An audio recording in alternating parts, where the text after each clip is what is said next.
Сәлеметсіңдер ме, балалар? Бүгін біз жаңа сабақпен танысамыз. 1. Заттар қай кезде дыбыс шығарады? Заттар тербелген кезде, қозғалғанда дыбыс шығарады. Мысалы, шек қоңырау, домбыра шегі соғылғанда тербеледі. 2. Дыбысты қалай қаттырақ шығаруға болады? Дыбысты қатты шығару үшін күштірақ соғу немесе үрлеу керек, тербелісті күшейту керек, кейде үлкенірек немесе керілген аспап қолдану керек. 3. Дыбыстар қандай болады?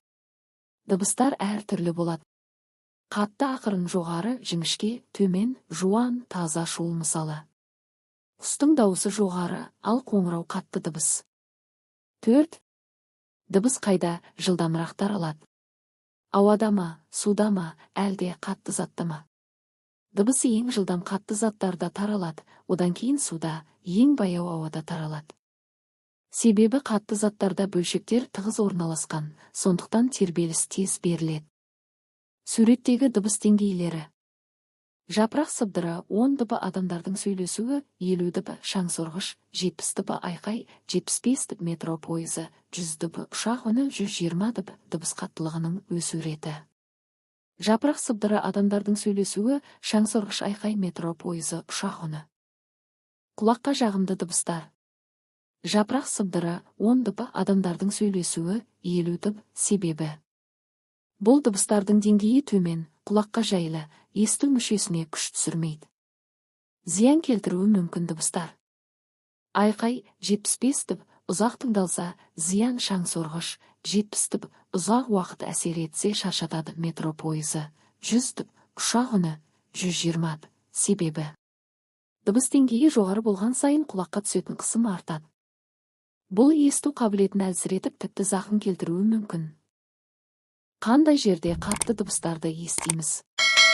Құрылыс орнында, бұрғы, балға дыбысы, концертте немесе музыка қатты қойылған жерде, көліктер жүретін жолда, сирена, машина дыбысы. Шудан қалай қорғануға болады?